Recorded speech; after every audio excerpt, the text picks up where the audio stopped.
soir, le message qui m'a été donné, le titre, c'est l'impact de la gloire de Dieu. Et nous allons commencer avec une prière. Avant d'aller plus loin, sur la tête de prière. Père, nous sommes comme Moïse qui veut voir ta gloire. Seigneur de gloire, tu peux nous donner la terre promise. Mais la terre promise, sans ta gloire, ne peut pas nous satisfaire. Éternel, nous aimons ta présence plus que tes présents. Nous aimons ta présence plus que tes bénédictions. Aide-nous ce soir, Papa, à rechercher ta gloire. Et que à travers les dirigeants que nous sommes, que ta gloire pénètre profondément dans le cœur de chaque disciple, dans chacune de nos églises. Papa, s'il te plaît, garde-moi, utilise-moi pour encourager ton peuple ce soir. Merci Saint-Esprit de prendre la parole. Tu connais nos cœurs, tu connais nos blessures, tu connais, Seigneur, nos faiblesses. Tu sais où nous avons péché, Papa. Aide-nous à baisser la garde. Papa, ta parole est une épée à double tranchant. Aide-nous à ne pas être plus prompt à la prêcher aux autres qu'à la prêcher à nous-mêmes.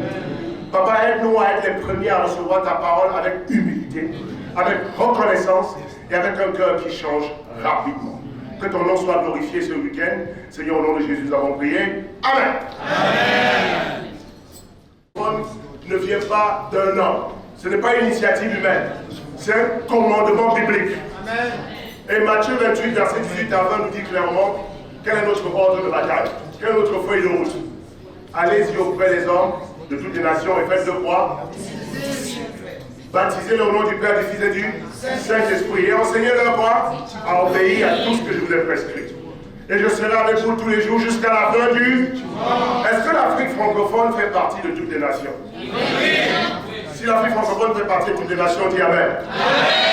Et bien donc ce commandement s'adresse à nous ce soir, parce que nous allons obéir à Jésus jusqu'au contraire de l'Afrique francophone. Amen. Vous savez, il y a des moments qui changent radicalement la vie d'un homme. En mal ou en bien. Tout est dans le moment. Il faut prier pour être non seulement au bon endroit souvent, quand le vent de la gloire de Dieu souffle, mais surtout tu dois prier pour être au bon moment, au bon endroit.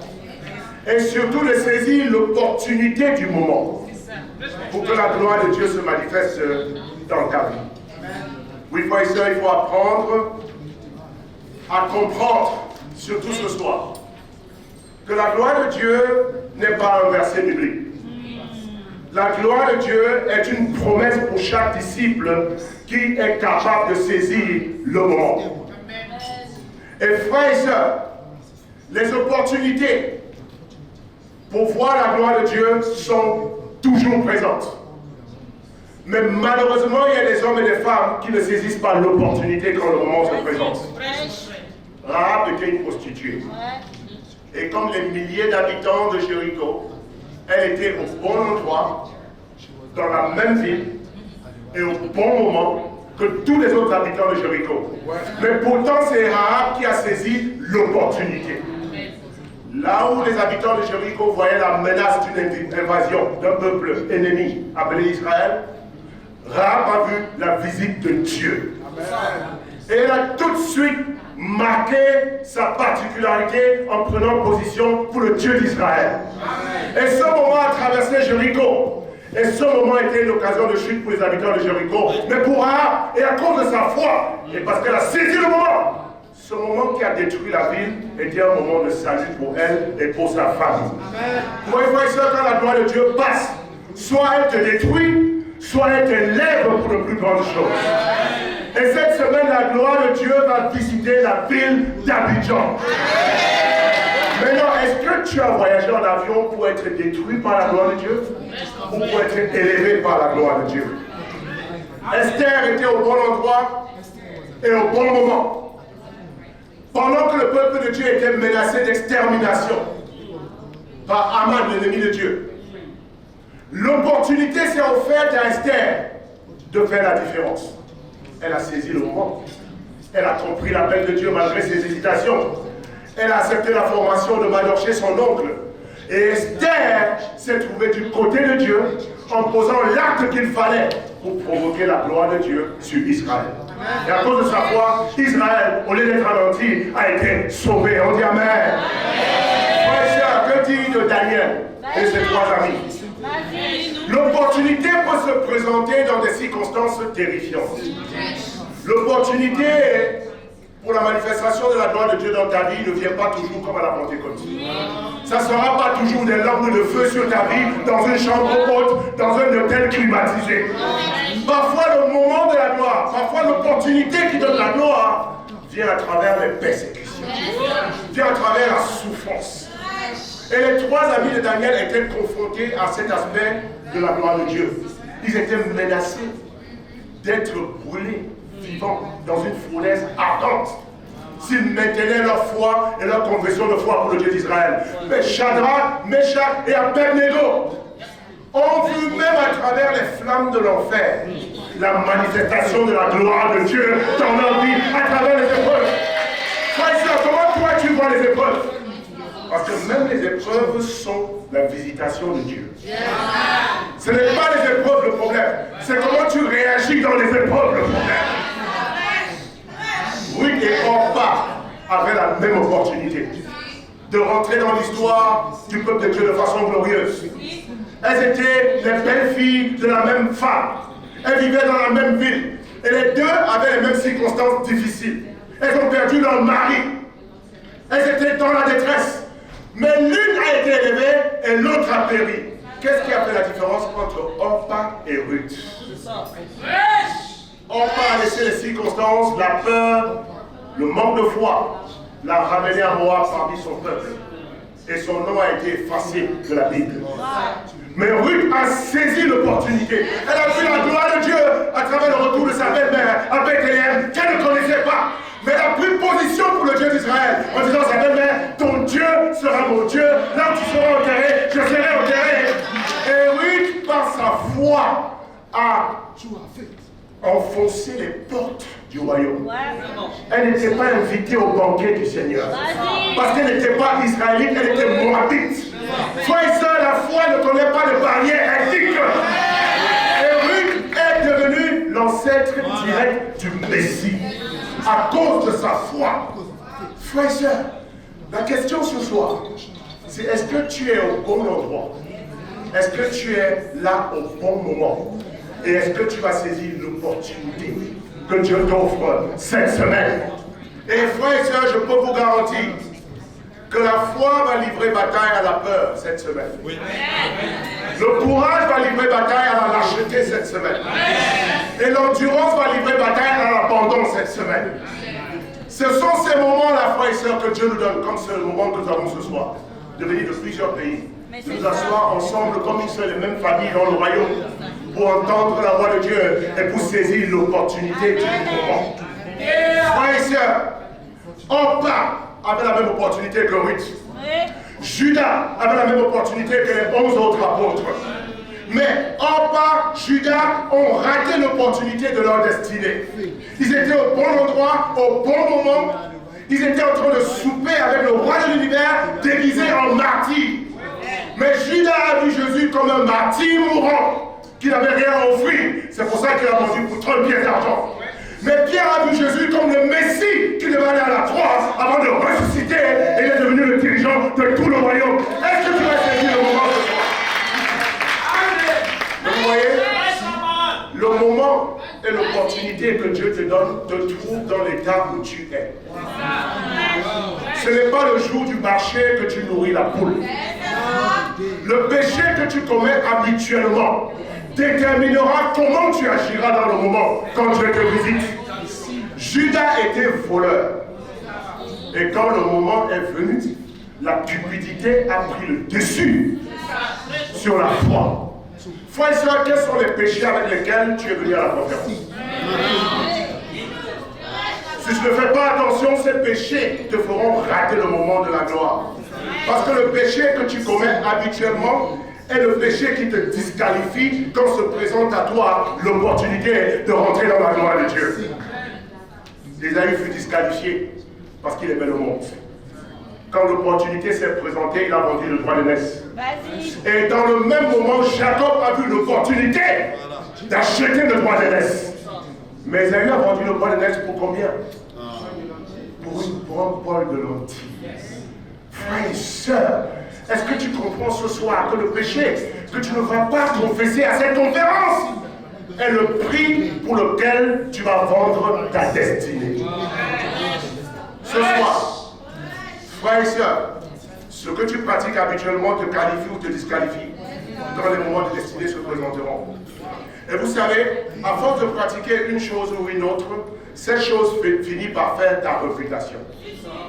Ta réputation n'est rien d'autre que le vêtement cousu par ta piété ou bien ton impiété. On te définira selon tes habitudes, selon tes pratiques, selon tes choix. Observe Timothée. Il a été choisi par Paul à cause de sa réputation. Et il est parti de l'anonymat pour être un des dirigeants les plus puissants du premier siècle. Ce soir aussi, le Saint-Esprit te choisira en fonction de la réputation que tu as. Et la réputation se développe en secret et s'expose par ton caractère en public. Frères et sœurs, il est l'heure ce soir de comprendre que nous sommes à un moment historique et que c'est nous qui définissons si ce moment va nous transformer ou pas. On peut venir à Abidjan pour rien. Les frères et sœurs pour avoir sacrifié des millions de CFA pour nous payer des billets pour rien. On aura voyagé, on aura mangé la même nourriture, on se sera donné les mêmes accolades, mais on ne rentrera pas dans nos villes avec les mêmes rêves et la même gloire à l'horizon. Mais Dieu ne t'a pas destiné ni pour l'un ni pour l'autre. Toi tu choisis, il met devant nous la vie et la mort. Qu'est-ce que nous choisissons ce soir? Mais ce soir, j'ai la ferme conviction que nous sommes tous des disciples et que nous sommes à un rendez-vous historique avec le Saint-Esprit et que chacun va saisir l'opportunité.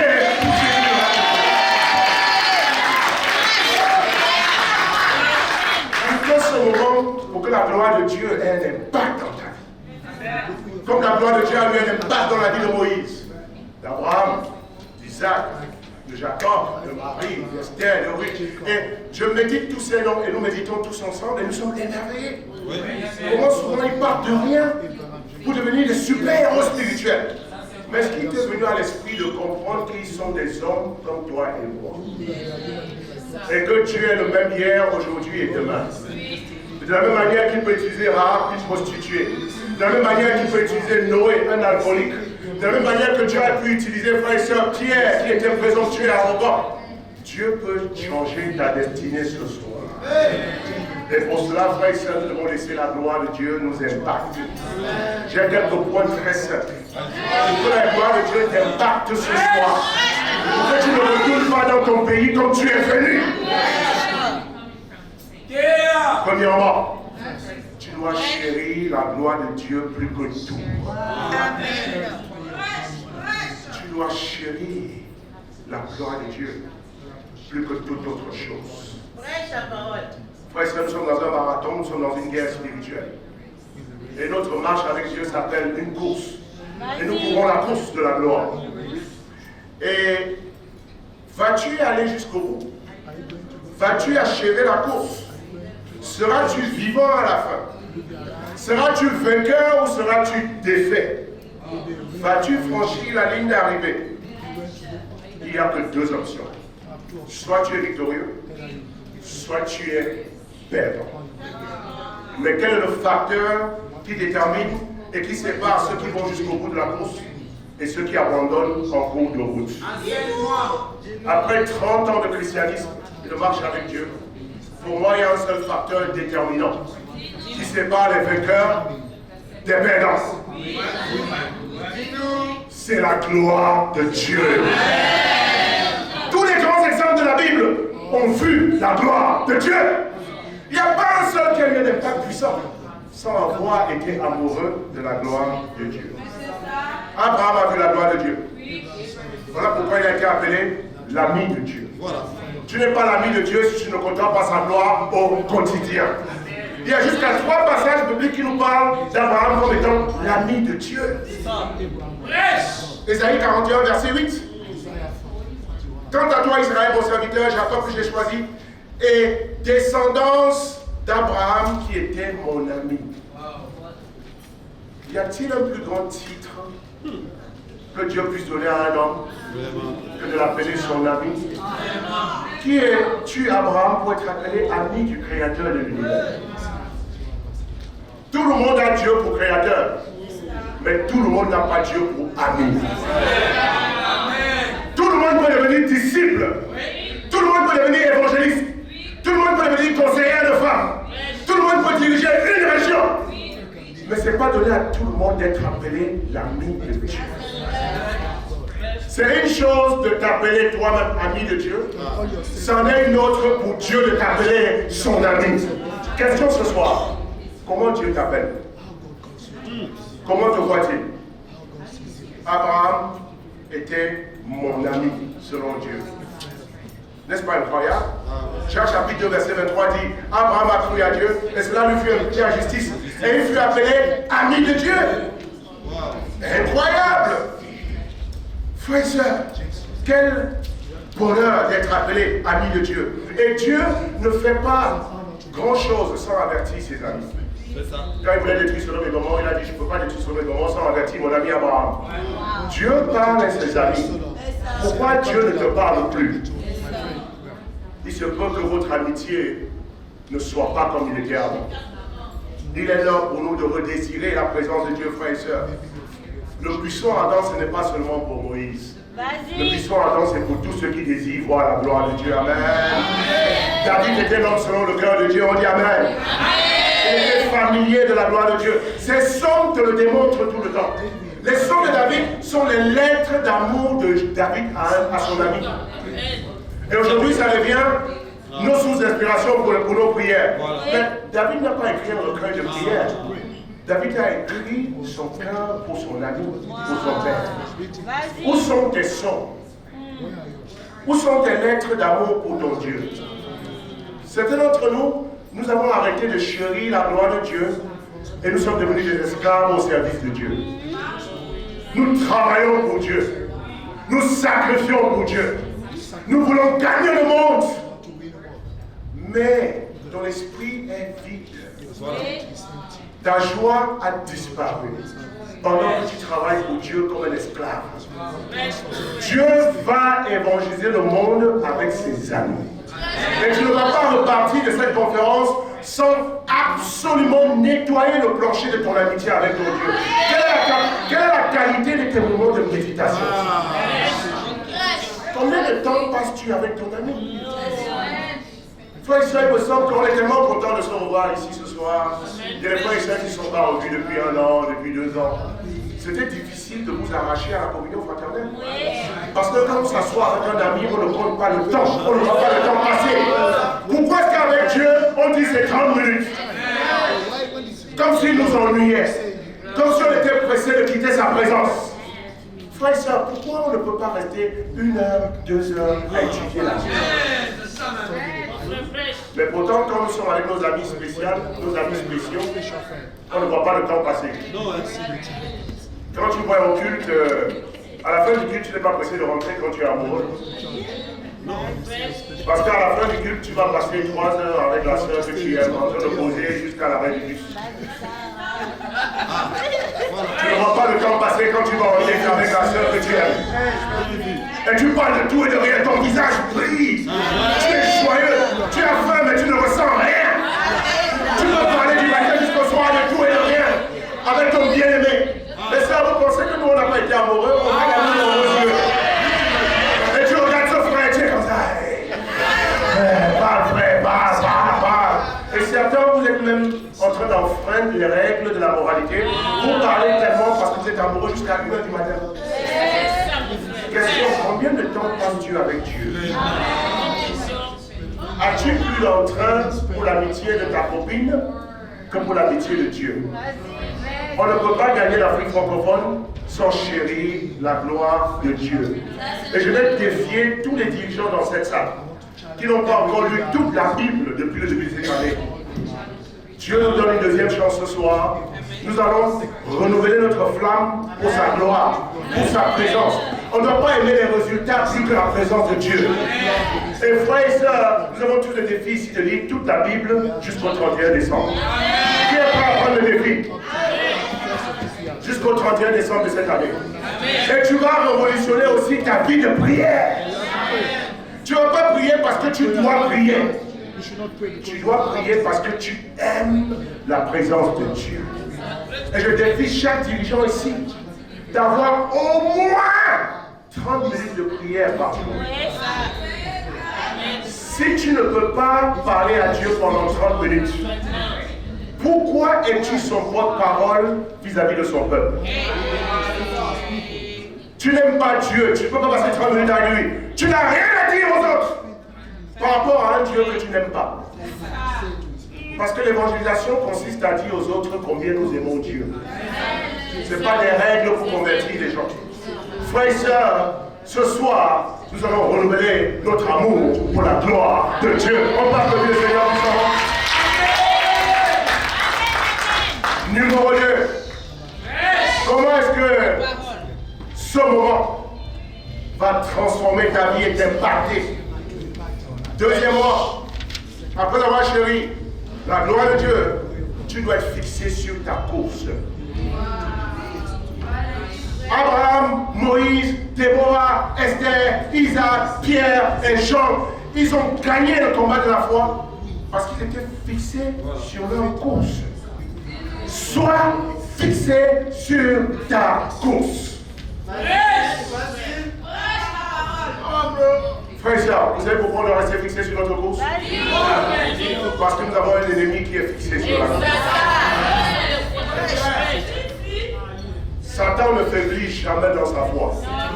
1 Pierre 5, verset 8, il rôde comme un lion rugissant.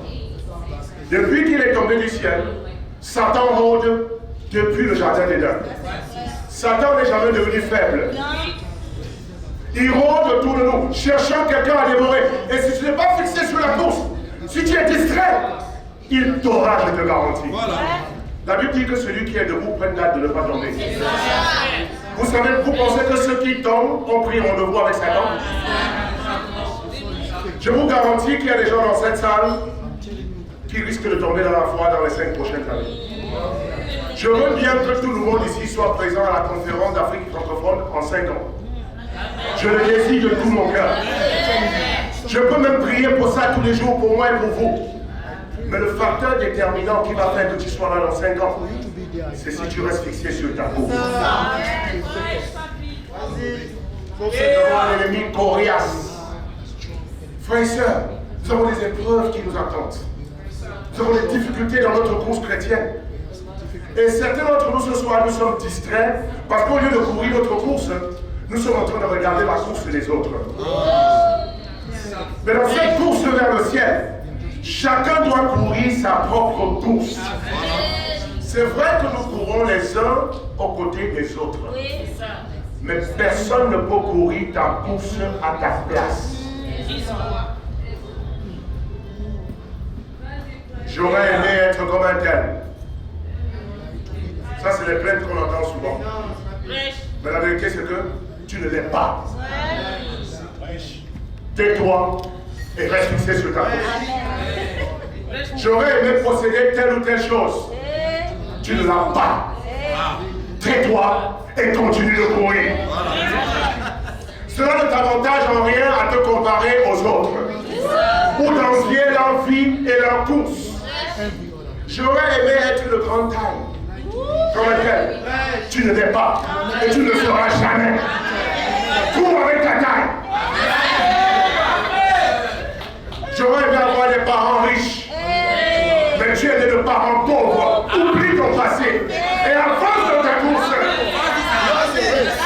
J'aurais souhaité que mes parents ne divorcent pas. Ils ont divorcé. Avance dans ta course. Si j'étais dans telle ville, si j'étais formé par un tel, je serais plus spirituel. Mensonge. Tu ne seras pas plus spirituel, même si tu étais formé par Jésus-Christ, si tu ne décides pas toi-même. Chacun court sa course. Vous voyez, frères et sœurs, nous avons des circonstances différentes. Nous sommes sauvés par le même Dieu, on a le même salut. Nos noms sont inscrits dans le même livre de vie. On n'a pas les mêmes circonstances. On n'a pas les mêmes épreuves. Certains d'entre nous avons déjà perdu nos 2 parents. Et d'autres ont encore leurs grands-parents vivants. Certains sont mariés et d'autres ne le sont pas encore. Amen. Certains sont célibataires et d'autres sont étudiants. Certains ont connu beaucoup de tragédies, des problèmes de santé. Et certains disciples paraissent être toujours en bonne santé. Amen. La vérité est la suivante. Tu cours ta course. Avec tes épreuves, tes circonstances, tes difficultés et tes bénédictions. Arrête de te comparer aux autres. Vas-y. La course chrétienne, on est souvent distrait parce que la course chrétienne est pénible. Ouais, ça c'est vrai. Hébreux 12, verset 1. Dieu lui-même qui nous a choisis, il dit que nous sommes des enfants bien-aimés, il nous aime. Mais vous savez, Dieu châtie ses enfants. Ouais. Et ce n'est pas une marque de rejet. Pour Dieu, la discipline et la formation sont une marque d'amour. C'est la preuve de ta légitimité. Si Dieu ne te discipline pas, tu n'es pas son enfant. Et souvent, les disciples confondent la discipline de Dieu avec le manque d'amour. Et par conséquent, on n'aime pas les situations difficiles. Vas-y. Mais pourtant, c'est de la discipline que naît la croissance. Hébreux 12, verset 11. Il est vrai que tout châtiment semble d'abord un sujet de tristesse et non de joie. Mais il produit plus tard, pour ceux qui ont été exercés, un fruit paisible de justice. La course chrétienne est pénible. Si vous cherchez une vie chrétienne facile, vous êtes au mauvais endroit. Le royaume de Dieu n'est pas pour vous. Allez dans les dénominations où Dieu n'aura pas à vous former. Mais si tu veux vivre comme Jésus, tu seras persécuté comme ça. Les difficultés font partie de la vie chrétienne. Mais la récompense est glorieuse. Et frères et sœurs, je me demande comment j'ai tenu pendant 33 ans. Chaque disciple qui reste fidèle, chaque année, doit être célébré. Parce que le fait que je sois debout en train de vous prêcher ce message ce soir est un miracle. Souvent je me réveille, je me demande comment j'ai pu tenir. Parce que ceux de ma génération qui ont été baptisés avec moi, la plupart sont tombés dans la foi. Et je n'étais pas le plus talentueux de ceux qui étaient baptisés avec moi. Je n'ai pas été le plus spirituel. J'ai connu des frères et sœurs extraordinaires pendant mes 33 ans de course chrétienne. Mais aujourd'hui, ils sont tombés. Mais aujourd'hui, je suis présent. C'est uniquement le produit de la grâce de Dieu. Parce que moi aussi, j'ai traversé des épreuves dans ma vie. J'ai des circonstances difficiles dans ma vie. Je me suis baptisé, j'étais un jeune rebelle, j'avais 24 ans, je voulais me marier 2 ans après mon baptême. Je me suis marié 5 ans plus tard. Parce que c'est pas toi qui détermine à quel moment tu te maries. Dieu m'a formé. J'ai aimé des sœurs qui ne m'ont pas aimé. So what, comme on dit en anglais. Tu aimes une sœur, t'aimes pas. Et alors? Mais certains, dès qu'une sœur ne vous aime pas, vous vous écroulez spirituellement. Vous menacez de tomber dans la foi pour aller chercher une femme dans le monde. La course chrétienne est pénible. J'ai perdu mes 2 parents déjà. J'ai perdu ma tante qui m'a élevé.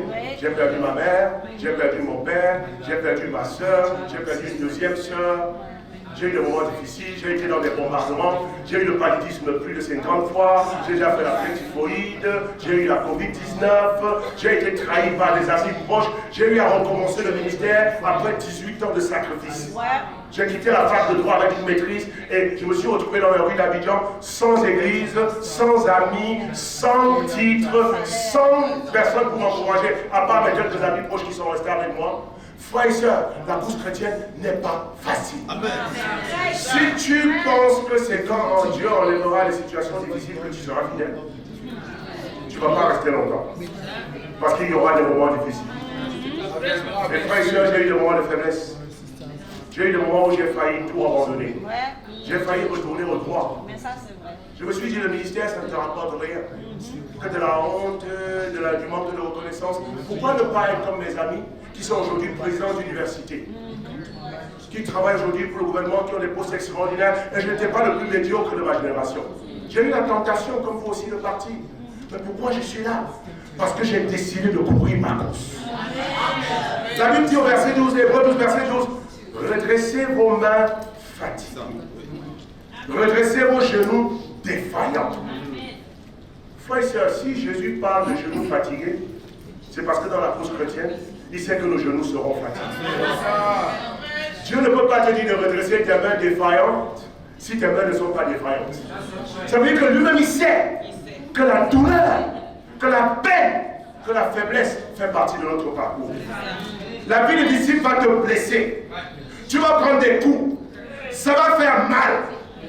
Tu vas connaître le découragement. Et certains d'entre nous, on voit un parcours sans sueur ni souffrance. C'est une utopie. Tu es en guerre. Satan veut te mutiler. Satan veut t'handicaper. Satan veut t'empêcher d'être un facteur de salut pour les autres. Satan veut te disqualifier. Nous sommes en guerre. Nous sommes une nation assiégée par l'ennemi. Il y aura des blessés de guerre parmi nous. Certains d'entre nous, on a été blessés émotionnellement. On n'a pas peut-être perdu un bras, on n'a pas perdu un pied, on a perdu une partie de notre cœur. Frères et sœurs, mais il faut que ce soit, tu te rends compte que tes blessures sont des médailles. Tes blessures sont la preuve que tu es enrôlé dans la seule course qui vaut la peine d'être courue. Tu vas vers le ciel. Nous avons des dirigeants qui sont blessés spirituellement dans la course. Il y a des dirigeants qui luttent pour leur survie spirituelle. Certains d'entre nous, nous prenons de l'âge. On n'a pas la même vigueur que dans nos 20 ans. Et parfois, à cause de l'âge, on devient égoïste. C'est-à-dire, on a l'esprit de on me doit ceci, on me doit cela. Ça fait quand même longtemps que je suis là. Et on me traite comme ci et comme cela. Si on n'a pas traité Jésus comme tu veux, on ne te traitera pas comme Dieu. Il a connu les insultes et les crachats.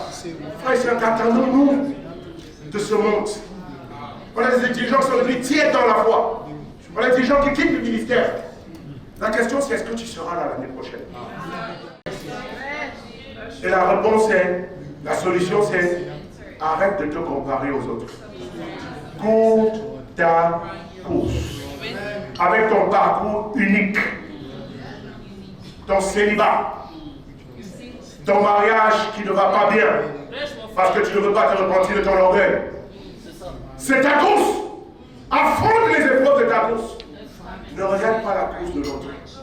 Il n'y a pas une course plus facile pour l'un que pour l'autre. Et Dieu ne peut pas te donner ce que tu ne peux pas supporter. Et plus Dieu t'aime, plus tes épreuves sont coriaces. Parce que tes épreuves sont inversement proportionnelles à ta destinée. Frères et sœurs, chéris la gloire de Dieu pour avoir l'impact. Numéro 2, cours ta course jusqu'au bout. Numéro 3, tu auras un impact en Afrique francophone et dans ta ville et dans ton pays. Tu dois développer un cœur indestructible.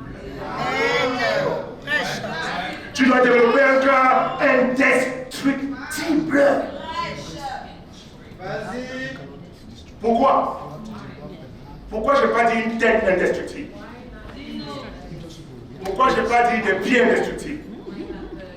Parce que le Proverbe 4, verset 23. Garde ton cœur plus que toute autre chose, car de lui viennent les sources de la vie. Quelle est la partie de notre âme que Satan attaque le plus? Le cœur. Le cœur. Parce que c'est de ton cœur que viennent les sources de ta vie. Et le salut des milliers de personnes en Afrique francophone dépend de l'état de ton cœur ce soir. Et dans le verset 27, il dit, ne t'incline ni à droite ni à gauche, et détourne ton pied du mal. Vous savez, pour que ton pied aille dans une direction ou dans l'autre, ton pied doit recevoir la permission de ton cœur. Et c'est ta responsabilité de garder ton cœur. Vous savez, le livre de Proverbes, en général, les premiers chapitres s'adressent, c'est un père qui écrit à son fils. Si vous lisez du chapitre 2 jusqu'au chapitre 9, il dit, mon fils, fais attention à ça. C'est un père qui parle à son fils et qui lui donne des conseils pour réussir dans la vie. Qui donne des conseils pour aller au ciel, pour rester proche de Dieu. C'est un père qui éduque son enfant. Et ce soir, le père qui nous parle, c'est Dieu. Et le moyen par lequel il nous parle, c'est sa parole. La parole de Dieu est la forteresse pour garder ton cœur pur. C'est ta responsabilité de garder ton cœur pur. C'est ta responsabilité de détourner ton pied du mal. Tu ne peux pas contrôler les cœurs des autres. Mais tu as la responsabilité de contrôler ton propre cœur. Frères et sœurs, je me redis ça en français pour moi. Tu es le seul responsable de ce qui arrive à ton cœur. Amen. C'est d'entre nous. On blâme les autres pour l'état de notre cœur. On blâme les circonstances pour l'état de notre cœur. C'est parce que tel ne m'a pas aimé. Tel m'a manqué de respect. Tel ne m'a pas donné ce qu'on me doit. On ne me respecte pas. Vas-y. On m'a envoyé dans un pays que je n'aime pas. J'avais mon propre pays à cœur, mais on ne m'a pas envoyé là-bas. Le frère que j'aime aime quelqu'un d'autre. La sœur que j'aime aime quelqu'un d'autre. On ne me paye pas comme il se doit.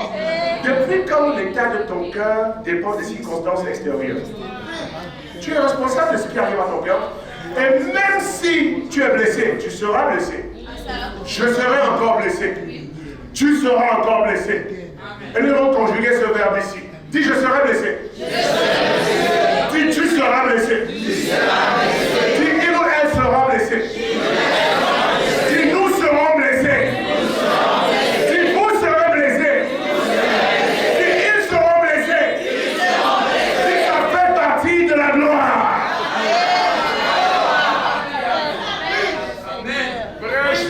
Ton cœur devient indestructible quand tu prends la responsabilité pour ce qui arrive à l'intérieur. Et tu ne peux pas contrôler comment les autres vont te traiter. Parce que d'entre nous, notre foi dépend plus de comment vont les autres, de ce qu'ils font avec leur propre cœur, que de notre propre cœur. Dans ce sens-là, tu n'as pas de chance d'arriver. Parce que personne n'est parfait autour de toi. L'église est une assemblée de pécheurs. De pécheurs rachetés par la grâce, mais qui vont se blesser.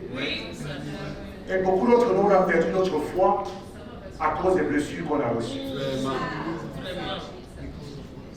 Aujourd'hui, avant de faire ce message, Dieu m'a confirmé que c'était le message parce que j'ai rencontré une dame à l'hôtel qui m'a dit, vous êtes pasteur, oui? Oui. Elle dit, je veux vous parler, oui. Et puis elle a commencé à pleurer. Wow. On ne se connaît pas. Wow. Elle dit, qu'est-ce que je dois faire avec ma vie? Elle dit, vous voyez, les gens me regardent à l'extérieur, ils pensent que tout va bien, mais à l'intérieur, parce que je suis mort. Elle m'a dit ça. Elle dit, ça fait 1 an et demi que je lutte avec ma vie, je ne sais pas si je dois rester. J'ai fait des choses abominables parce que moi-même, je ne suis pas fier de mon cœur est pourri. Et puis j'ai pensé, c'est une autre chrétienne qui me dit ça. Que la dernière fois que nous nous admettons les uns aux autres l'état de notre vrai cœur. Mais souvent dans les temps de formation, on n'entend pas mon cœur est pourri. On entend un tel a pourri mon cœur. J'ai de mauvaises attitudes. Non, si tu as de mauvaises attitudes, tu ne gardes plus ton cœur. Je suis triste. C'est ta responsabilité. C'est ton choix. Je n'arrive pas à pardonner. C'est ton choix. Ma foi a été blessée par un tel.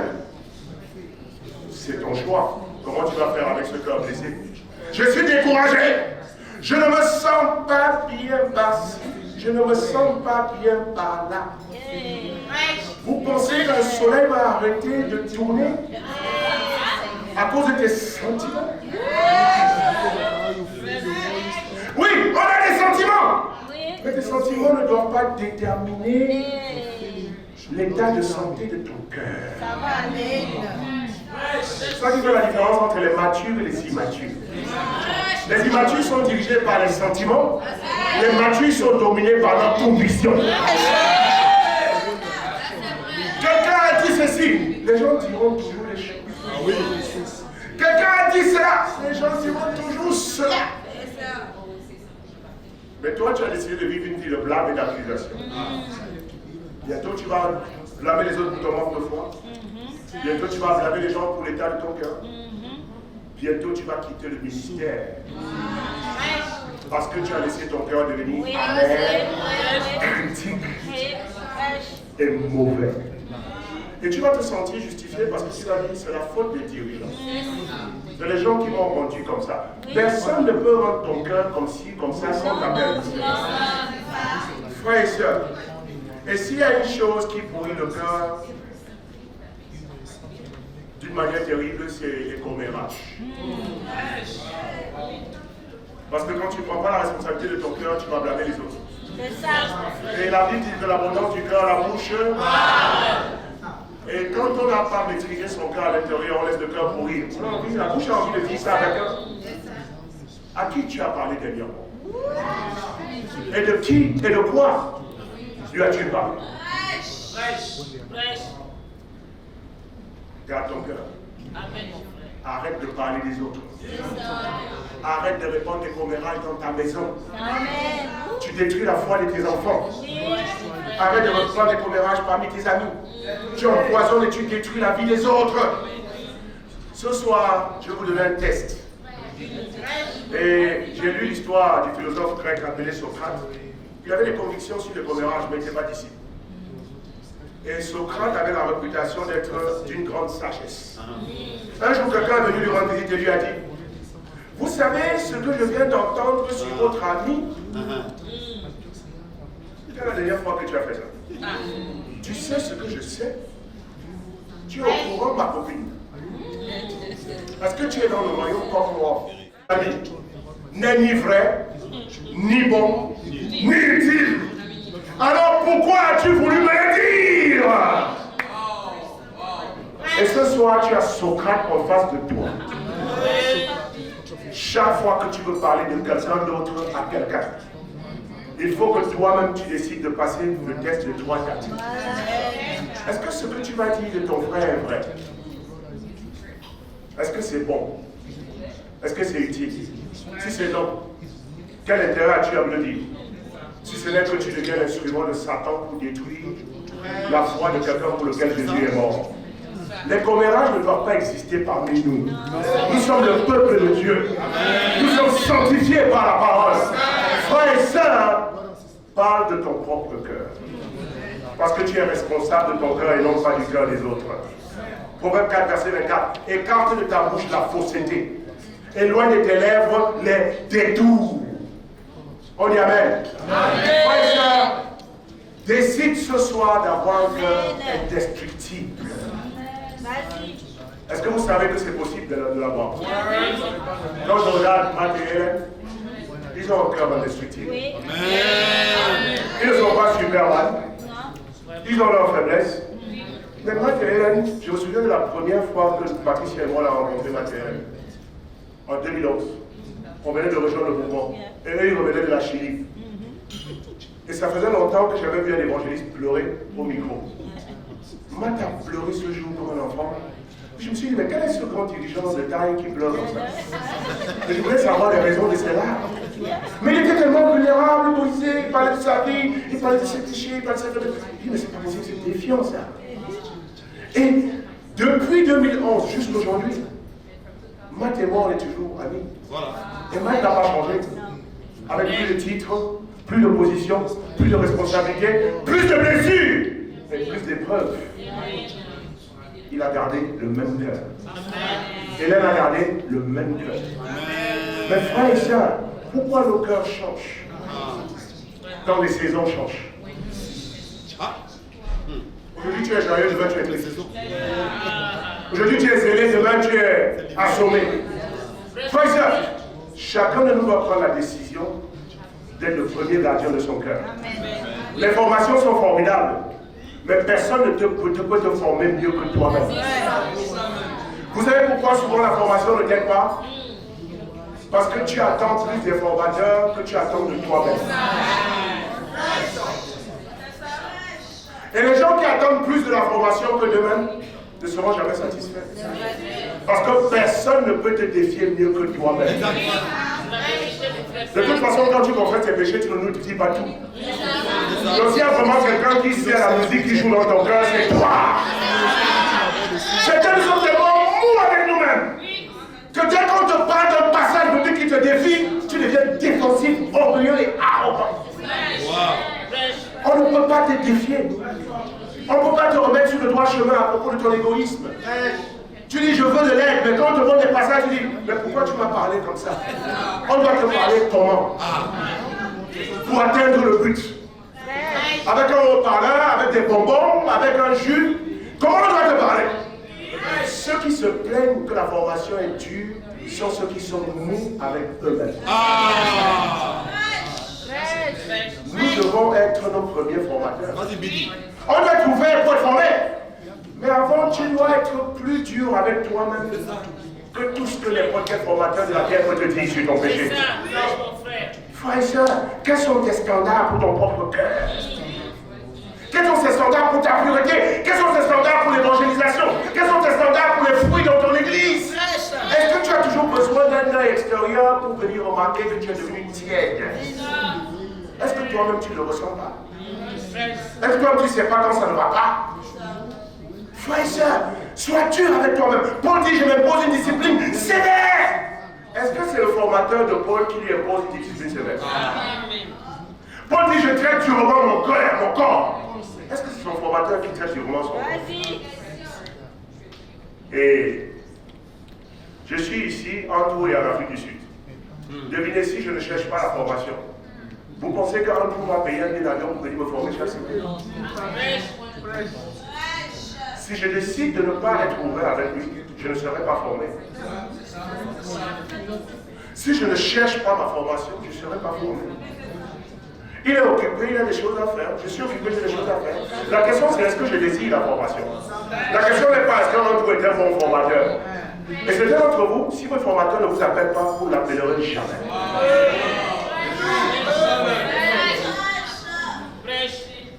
Et vous vous dites, oh, une semaine il ne m'a pas appelé. Ah, Dieu merci. Je suis libre. Donc la formation pour toi est un fardeau. Ça veut dire que tu ne te formes pas. Certains maris et femmes, vous ne vous formez pas. Vous êtes complices dans le mal. Vous cachez vos péchés. Et même quand le moment de la formation arrive, vous n'êtes pas ouvert. Vous n'êtes pas ouvert. Et chérie, ne me trahis pas. Chérie, ne dis pas mes choses en public. Chérie, il faut savoir ce qu'il faut dire. Tu as vu que j'ai changé, non? On va à la formation, chérie, toi aussi. Tu es toujours fâché. Le formateur va nous voir comme ça, voilà, il tombe, et puis sur le chemin de la formation, on négocie un pacte de complicité dans le mal. On arrive à la formation, tu vas bien, Thierry, ça va? À qui mens-tu? Nous-mêmes, nous devons être durs avec nous-mêmes.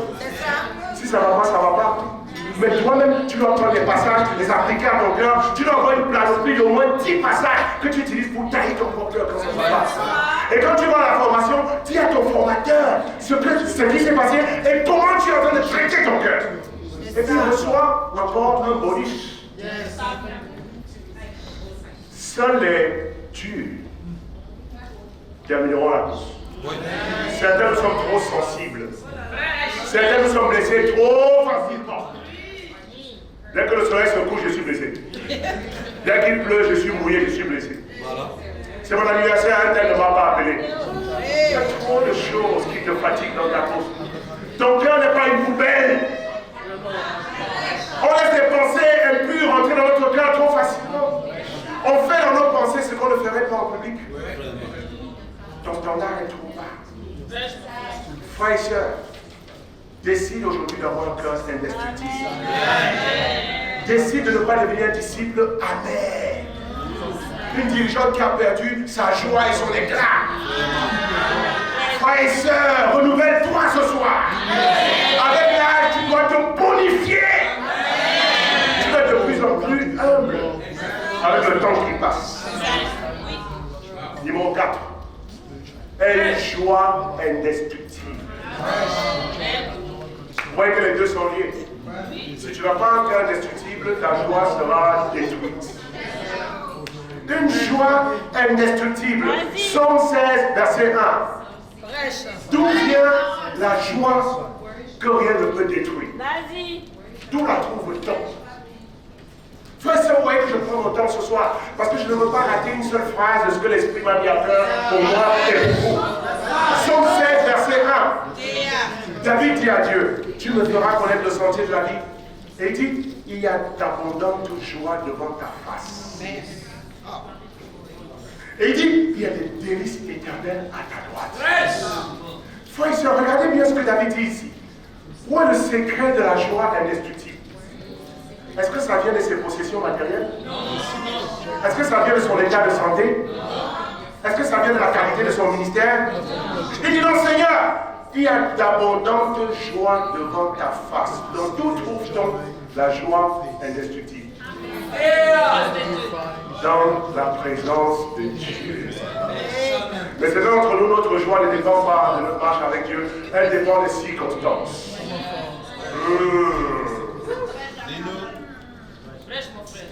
Tu perds la joie quand tu n'as pas porté du fruit.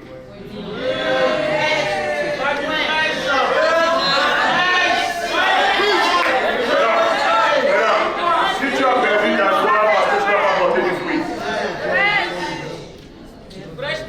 que deviendront tes disciples quand ils te regardent?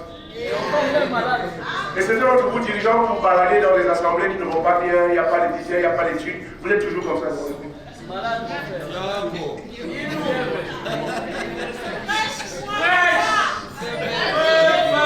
Bonjour, frère. Oui, bonjour. Et puis tous les disciples sont forts. Qu'est-ce qui se passe? Vous me regardez comme ça. Hein? Attendez. Je ne sais pas qu'est-ce que Dieu m'a fait pour que je sois un dirigeant dans cette église. Vous me fatiguez trop. Pourquoi vous ne portez pas de fruits? Et j'avais un formateur comme ça, mon premier dirigeant. Il était tellement frustré que l'église ne porte pas de fruits. Quand je regardais à la réunion des dirigeants, il aimait boire le Coca-Cola. Il avait une bouteille de Coca-Cola sur le pupitre. Et puis il a commencé à prêcher. Vous savez, c'est l'abondance du cœur, la bouche parle. Un dirigeant frustré est une malédiction pour sa congrégation. Parce qu'il va venir devant le micro, non pas pour prêcher la parole, mais pour vomir ses amertumes. Il vous ne changez pas. Et puis il a commencé à crier. Depuis lors, tu n'es pas du fruit, on ne peut pas du fruit. C'est moi. Et puis il commence à pleurer. Et puis il va dire, fatigué de vous diriger. Il a tapé la bouteille de coca, ça a volé, ça s'est cassé. Il a dit, ça ne va pas continuer comme ça. Jésus enlève les planches mortes. Et il n'est plus là. Il était furieux contre la congrégation. Combien de dirigeants ici sont prêts à avoir des crises cardiaques devant le micro? Frères et sœurs, notre joie ne se trouve pas dans les fruits. Notre joie se trouve dans le fait que nos noms sont écrits dans le livre de Dieu. Oui, bien sûr, il y a de la joie dans le ciel.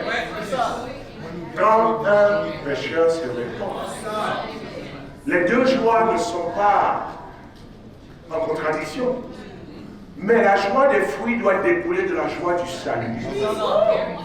Donc, quand ça ne va pas, ne paie pas ta joie. Parce que celui qui perd sa joie perd son courage. Celui qui perd sa joie perd sa foi. Celui qui perd sa joie perd son zèle. Mais si tu as perdu ta joie, tu n'as plus d'énergie pour sauver la situation.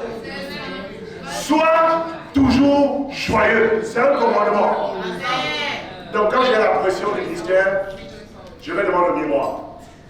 Je vais devant le miroir toujours. Et puis je regarde toujours mon visage dans le miroir, ça ressemble à quoi? Et parfois, quand j'ai la pression du ministère, mon visage est comme ça. Et quand je vais devant le miroir, je dis, c'est quoi ça? Puis je fais. Puis je prends de l'eau, je mets sur mon visage et je fais. Happy face. Laisse, sois toujours joyeux.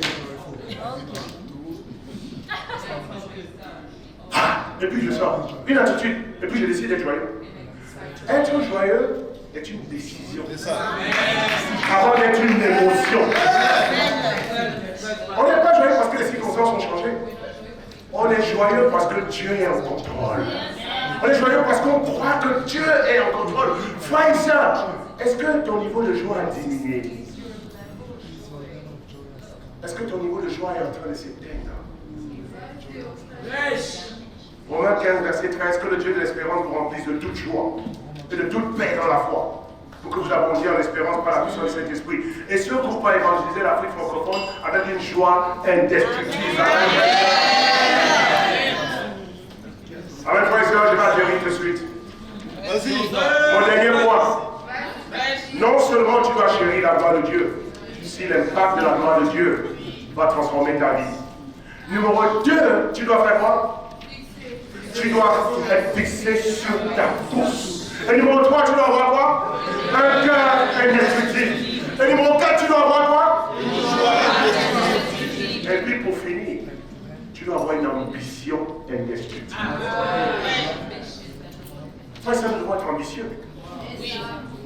Parce que notre Dieu qui nous a appelés est un Dieu ambitieux. Jérémie 1, verset 4 à 7.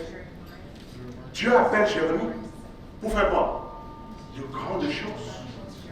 Il était jeune. Il n'était pas expérimenté. Mais Dieu avait un rêve pour Jérémie, pour les nations.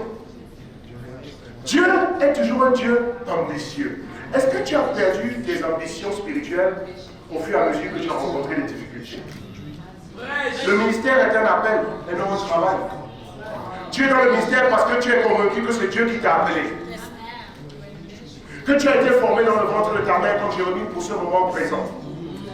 Tout ce que tu as connu dans ta vie, bien ou mal, tout ce que tu as traversé, épreuves difficiles, moments d'abandon, tous ces moments, ta formation, tes diplômes, tes absences de diplômes, tes souffrances, tes joies, tout ce que tu as connu dans la vie t'a préparé pour ce moment glorieux. C'est ça ton appel. Mais Dieu t'a appelé avec des grands rêves. Quand on était jeunes chrétiens, on rêvait de bâtir un ministère de 1000 membres. Vous savez, les jeunes chrétiens sont comme des enfants. Un enfant n'a pas de limite dans ses rêves. Un enfant dit, je veux être un pilote. Un enfant dit, je vais aller au ciel. Un enfant dit, je vais habiter sous la lune. C'est nous les adultes qui décourageons les enfants. On dit, tais-toi. Tu penses que quelqu'un va arriver là-bas? Pour les enfants, rien n'est impossible. Et quand on était jeunes chrétiens, on voulait changer notre pays. On voulait changer le monde. Mais au fur et à mesure qu'on a grandi dans la foi et qu'on a eu des difficultés spirituelles, nos ambitions se sont amoindries. Certains d'entre nous, on est prêt à diriger les églises qui ne vont nulle part. On se contente de 20 membres, 15 membres, dans des villes où il y a 4 millions d'habitants. Frères et sœurs, notre Dieu ne se contente pas de peur. L'ambition, ce n'est pas égoïste. L'ambition spirituelle, c'est pas je vais être le dirigeant du monde. Ça, c'est égoïste. Ça ne vient pas de Dieu. Je vais être meilleur que toi. C'est pas ça le point. Ta compétition, c'est pas contre un autre. Ton ambition ne doit pas être demain, je vais prendre la place d'un tel. Ça ne vient pas de Dieu. Dieu t'a créé pour de grandes choses. Et quand on rêve de grandes choses, c'est pour donner gloire à Dieu. L'Afrique francophone a plus de 400 millions d'habitants. Frères et sœurs, il y a 28 pays où on parle le français en Afrique francophone. La moisson est abondante. Il y a très peu d'ouvriers. Il faudra des rêveurs pour arriver jusqu'au confins de l'Afrique francophone. On n'arrive pas en Égypte, à l'île Maurice, au Burkina Faso, sans avoir des rêves pour Dieu. Et ne confondez pas les grands rêves avec des hallucinations. Certains pensent à des choses, mais on n'est pas prêt à payer le prix pour ça. Un rêve pour lequel on n'est pas prêt à payer le prix n'est pas un rêve de Dieu. Quand tu dis je veux le Burkina Faso, la question c'est est-ce que tu es prêt à payer le prix pour aller au Burkina Faso? Quand tu dis je vais être évangéliste, est-ce que tu penses simplement aux applaudissements ou bien tu penses aux nuits blanches et aux blessures du parcours? Tu ne peux pas accomplir des grandes choses si tu n'es pas prêt à payer le prix des grandes choses. Chaque rêve spirituel a un prix. Mais nous sommes une génération de disciples qui n'avons pas peur de payer le prix de nos rêves. Frères et sœurs, ça va nous coûter nos amitiés.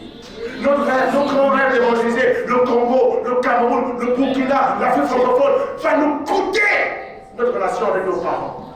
Ça va nous coûter nos rêves mondiaux. Et ce soir, je suis fier des frères et sœurs qui quittent père, mère, frères, sœurs, travail lucratif pour embrasser le rêve glorieux d'évangéliser l'Afrique francophone. Je suis fier de Marius et de Marie-Louise. Ils avaient des grands rêves dans le monde. Marius était un docteur en pharmacie, un pharmacien clinique. Sa femme est pharmacienne. Les deux gagnaient beaucoup d'argent. Mais c'était le rêve du monde. Mais Dieu ne les a pas créés pour gagner beaucoup d'argent et se construire de belles maisons et porter de belles chaussures. Et quand je suis arrivé ici, un jour j'ai convoqué Marius. J'ai dit, Marius, tu fais quoi avec ta vie? Oh papa, oui, voici mon plan, je vais finir ça. Il y a un professeur d'université qui m'a envoyé là-bas, et puis je vais sécuriser ça, et puis je vais me donner plein d'argent, et puis je dis arrête ça. C'est pas ça le rêve de Dieu pour ta vie. Tu es trop talentueux pour être seulement en train de gagner de l'argent. L'Afrique a besoin de toi. Je veux que tu abandonnes ton travail pour travailler à temps plein pour Dieu. Quand tu es sérieux, plus sérieux que la sériosité. Abandonne ton travail. Parce que Dieu t'appelle dans le ministère à temps plein. Fais venir Marie-Louise. Mamie lui a dit la même chose. Marie-Louise, Dieu t'appelle. Tu n'as pas été créé pour être pharmacienne dans la ville, simplement à soigner les gens. Tu les soignes physiquement, mais ils ont des maladies tous les jours. Ils vont finir par mourir. Nous voulons des docteurs qui sont capables de trouver une cure, qui soignent des maladies qui ne reviennent plus. Et ces docteurs-là sont des docteurs spirituels. Abandonne ton travail. Il a réfléchi, il a prié. Devinez, il a abandonné. Marie a abandonné. Et les deux sont à temps plein pour l'église et ils ne regrettent pas. Quel est le coût de ton rêve? Je suis fier de plein d'autres disciples dans cette salle. De Derek Bacon, architecte de profession. Il construisait des maisons. Et quand je suis arrivé, je lui ai dit arrête de construire des pierres, des maisons en briques. Mais il est là de construire des maisons avec des pierres spirituelles. Dieu ne t'a pas destiné à être un architecte qui bâtit des tours. Il t'a destiné à être un architecte qui bâtit le royaume de Dieu. Quitte ton travail et viens à temps plein pour devenir évangéliste. Pierre a dit, papy, je suis un soldat, je quitte mon travail aujourd'hui. Aujourd'hui, il est l'évangéliste puissant dans le royaume de Dieu. Amen. Le temps moment pour citer tous les autres frères. Ils sont tellement nombreux. Anderson Amani. Il est le premier à s'être livré quand je suis revenu à Abidjan. Anderson, il m'a vu à la sortie de mon premier bus. Il m'a suivi. Il m'a dit, papa, oui, je lui ai dit, oui, tu es arrivé là, tu sais, j'ai un projet. Je lui ai dit, quel est ton projet? Il dit, j'ai déjà rendu ma démission au travail. Je lui ai dit, qui t'a demandé ça? Il dit, moi-même. Il dit, pourquoi? Il dit, papa, je veux travailler pour le Seigneur. Wow. Et il a préparé son cours à telle enseigne que je ne sois pas capable de dire non. Je lui ai dit, mais attends, on n'a pas discuté. Il dit non, j'ai déjà démissionné. Et puis il a dit, ne t'inquiète pas, moi-même je vais me prendre en charge. Voici mon ordinateur, je sais faire beaucoup de choses, je vais faire un peu ça pour avoir des perdièmes, mais je veux travailler pour Dieu. Je lui ai regardé, j'ai dit, mon fils, il te sera fait selon ta foi. Et il est un des meilleurs serveurs de l'église d'Abidjan. Des Boniface, des Charlie, des Goodman, des Cathy, des Amadou, des Angèle, des Armel, des Désiré. Il y a des frères et sœurs ici qui payent le prix de leur rêve pour la prix pour le monde. Et la chose que tu ne peux pas sacrifier est la chose qui t'empêchera de finir la course. Parce que tu ne peux pas courir plus longuement que ton obstacle. Amen. Frère et sœur, qu'est-ce qui t'empêche d'embrasser le rêve? Aujourd'hui, c'est le jour de laisser la gloire de Dieu avoir des pas dans notre vie. Et pour cela, chacun nous doit décider de chérir la gloire. Il est l'heure de revenir à la gloire. Chacun nous doit décider. Numéro 2, de faire quoi? De te fixer sur ta course. Arrête de regarder les autres. Décide d'avoir un cœur indestructible. Il est l'heure de retrouver une joie indestructible. Il est l'heure de retrouver une ambition indestructible. Et l'Afrique francophone sera évangélisée en notre génération. Je vous remercie.